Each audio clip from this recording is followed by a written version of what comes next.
Assalamualaikum warahmatullahi wabarakatuh.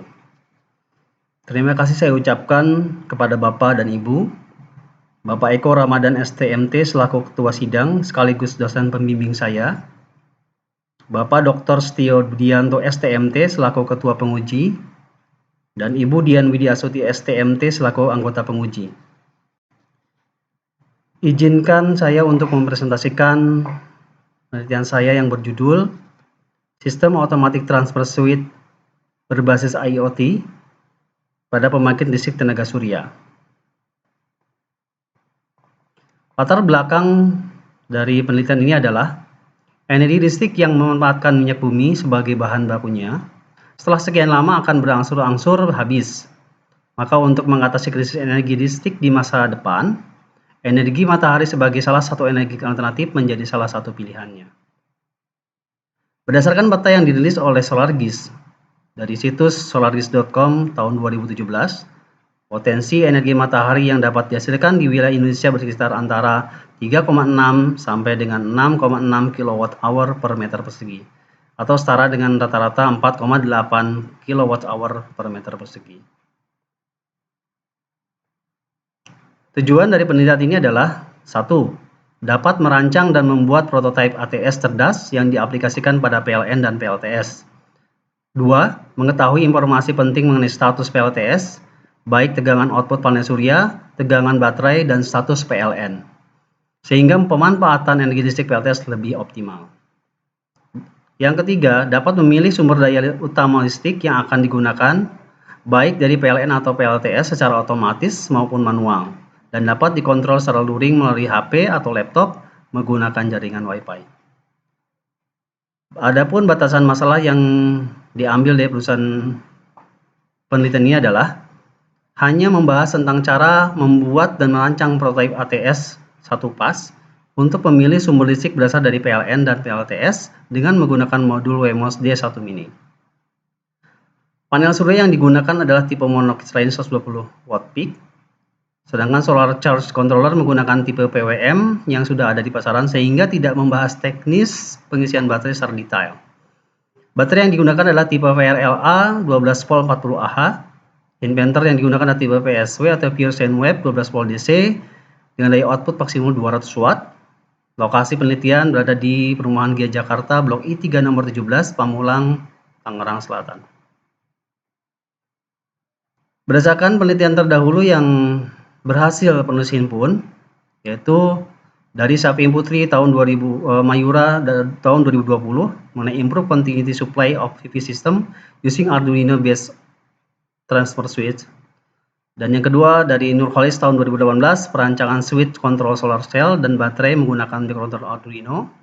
Sedangkan yang ketiga adalah dari Hakim tahun 2017, rancang bangun prototipe kendali switching otomatis dari pembangkit listrik tenaga surya ke PLN. Ketiganya membahas mengenai ATS dari PLTS ke PLN. Sedangkan yang ditulis oleh Putra tahun 2017, yaitu mengenai perancangan prototipe monitoring sistem panel surya dengan menggunakan SMS Gateway. Ini hanya menampilkan PV, menampilkan hasil dari panel surya melalui SMS, jadi tidak ada koneksi ke tidak ada sistem ATS di dalamnya. Yang dua lagi yaitu dari Hasana Suprapto Adi dan Adi tahun 2018 mengenai Arduino based automatic transfer switch for domestic emergency power generator set. Sedangkan yang ditulis oleh Utama tahun 2018 yaitu rancang bangun sistem ATS berbasis Outshell PC dilengkapi sistem start-stop genset via HMI Modbus. Jadi kedua penulisan ini adalah mengenai ATS dari genset ke PLN. Adapun penelitian yang akan dilakukan oleh penulis, yang membedakannya adalah pada penulisan ini penulis menggunakan microcontroller Wemos D1 Mini, di mana pada penulisan sebelumnya tidak dibahas mengenai Wemos ini. Yang kedua menggunakan sensor arus TA12200. Yang ketiga adalah yang paling membedakan dengan penelitian sebelumnya adalah sistem ATS ini dapat dimonitor dan dikendalikan melalui jaringan Wi-Fi. Perancangan sistem ATS. Berikut adalah blok diagram sistem ATS. terdiri dari 3 bagian utama, yaitu bagian PLTS sendiri, yang kedua adalah dari sisi PLN, dan yang ketiga adalah sistem ATS itu sendiri. Untuk lebih jelasnya mengenai sistem blok diagram ini dapat kita kerucutkan menjadi 3 bagian utama, yaitu input, proses, dan output. Jadi sistem ATS ini mempunyai masukan berupa tombol untuk merubah mode, sensor tegangan dan sensor arus yang diletakkan di antara panel surya, baterai, dan output ke beban, dan detektor PLN yang mendeteksi adanya listrik atau tidaknya dari PLN. Sedangkan outputnya adalah berupa relay pemilih PLN atau PLTS, itu diwakili R2. Kemudian output dari yang keduanya adalah relay pemutus inverter, yaitu R1, dan alarm atau buzzer yang menandakan bahwa PLN mengalami gangguan. Sedangkan untuk tampilannya, ATS ini dibekali oleh LCD display. Sedangkan untuk melalui Wi-Fi, melalui HP atau handphone atau laptop menggunakan web display menggunakan jalur Wi-Fi. Adapun flowchart dari penelitian ini adalah perancangan sistem ini. Yang pertama, kondisi awal atau default, sistem akan memilih mode auto PLN. Kemudian selanjutnya program akan berjalan mengecek apakah ada penekanan tombol atau tidak. Penekanan tombol ini berfungsi untuk memindahkan mode dari auto ke manual PLN, mode PLTS, dan kembali ke auto lagi. Apabila kita memilih mode manual, maka akan diarahkan ke manual PLN terlebih dahulu. Baru setelah penekanan tombol kedua akan diarahkan ke manual PLTS. Sedangkan apabila kita memilih mode auto ini akan melihat apakah kondisi itu siang atau malam. Kita ambil contoh pada saat malam hari, maka kondisi PLN akan dicek. Apabila PLN nyala, maka sumber PLN akan diarahkan ke beban. Sedangkan apabila mati, prosesinya adalah seperti pada siang hari, dia akan cek kapasitas baterai, apakah baterai itu cukup, itu sekitar di atas 80%, dan apabila mencukupi, bahwa sumber listrik akan dipasok oleh PLTS. Analisa dan pengujian alat.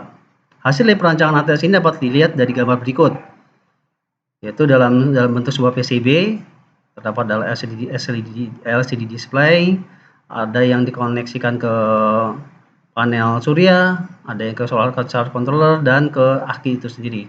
Ini adalah untuk ke beban, dan ini adalah input dari inverter dan dari PLN. Sedangkan ini adalah alat tombol untuk memindahkan mode, dan ini adalah switch untuk mengaktifkan ATS. Secara keseluruhan, sistem ATS ini didukung oleh alat-alat seperti yang disebutkan sebelumnya, yaitu ini adalah solar charge controller, ini adalah inverter, ini adalah energy meter yang membandingkan nanti parameter yang ditampilkan oleh ATS dengan hasil yang ditampilkan oleh wattmeter ini. Adapun yang ditampilkan di sini adalah berupa tegangan VV, tegangan baterai, tegangan dan arus ke beban, serta mode dari ATS itu sendiri. Ini adalah grup dari MCB. MCB ini terdiri dari MCB PLN, yang kedua adalah MCB panel surya, yang ketiga adalah MCB baterai, yang keempat adalah MCB beban. Hasil pengujian ATS secara fungsi ATS ini dapat ditampilkan sebagai berikut.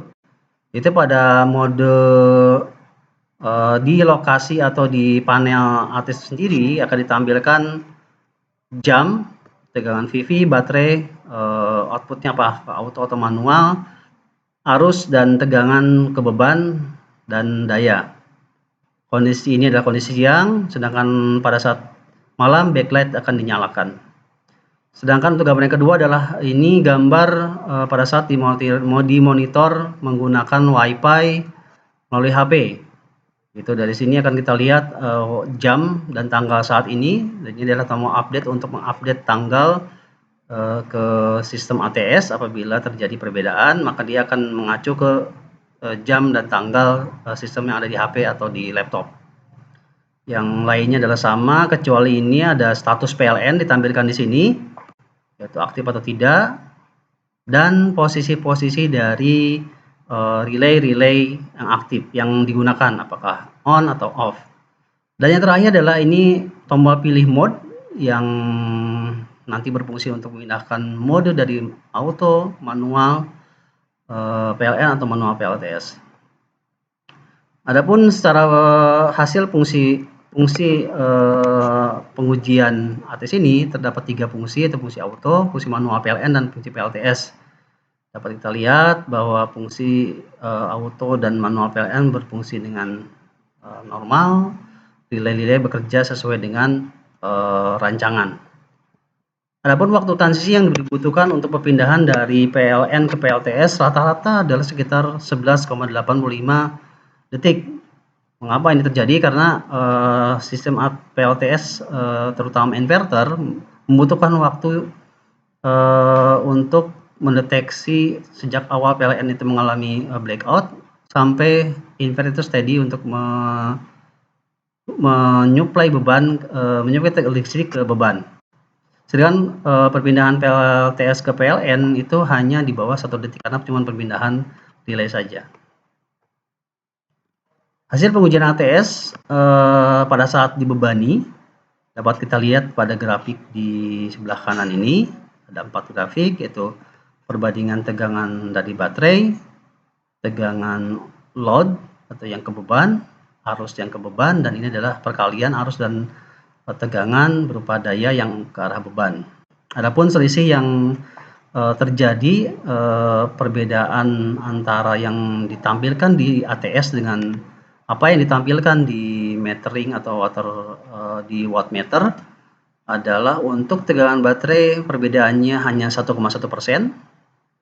dan untuk tegangan yang ke beban sekitar 1,2%, sedangkan arusnya adalah 3,9%.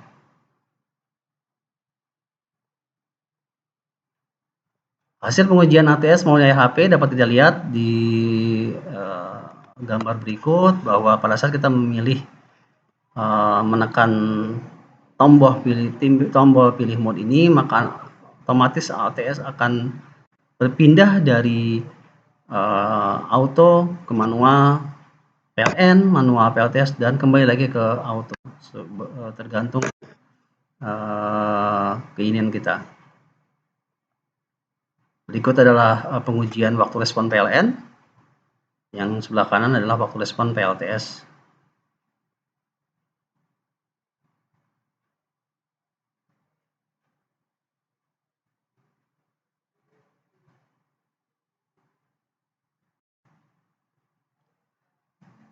Adapun simpulan yang dihasilkan dari penelitian ini adalah yang pertama, berdasarkan sesuai dengan tujuan yang ingin dicapai, bahwa pemanfaatan energi listrik yang dihasilkan oleh PLTS menjadi lebih optimal karena didukung oleh sistem ATS cerdas yang memprioritaskan penggunaan listrik dari PLTS pada siang hari dan memanfaatkan energi tersebut pada malam hari apabila PLN mengalami gangguan. Artinya pada siang hari diprioritaskan menggunakan PLTS karena sambil memanen energi dia akan menyimpan ke baterai juga yang akan digunakan pada malam hari. Yang kedua adalah sistem monitoring ATS berfungsi dengan normal meskipun ada beberapa perbedaan pembacaan dan alat ukur pembanding, namun rata-rata perbedaannya hanya di bawah 5%. Yang ketiga adalah pengoperasian ATS melalui HP atau melalui jaringan Wi-Fi berfungsi dengan baik pula. Adapun saran-saran yang disampaikan oleh penulis yaitu sistem ATS ini kadang-kadang tidak stabil. Jadi pada saat berjalan kadang-kadang terjadi relay tiba-tiba putus dan kembali on lagi, maka disarankan menggunakan satu daya atau baterai aki yang terpisah dengan aki yang digunakan untuk beban. Yang kedua, menggunakan inverter yang berbeda dengan kapasitas yang lebih besar. Selanjutnya adalah untuk menangani beban listrik yang besar, disarankan menggunakan sensor yang besar pula kapasitasnya. Sedang yang kedua adalah menggunakan kontaktor untuk menyalurkan listrik dari PLN atau PLTS. Terima kasih. Terima kasih saya ucapkan kembali kepada Bapak dan Ibu. Bapak Eko Ramadan STMT selaku Ketua Sidang sekaligus dosen pembimbing saya. Bapak Dr. Setia Budianto STMT selaku Ketua Penguji dan Ibu Dian Widiasuti STMT selaku anggota penguji yang telah bersedia menguji saya pada sidang skripsi ini.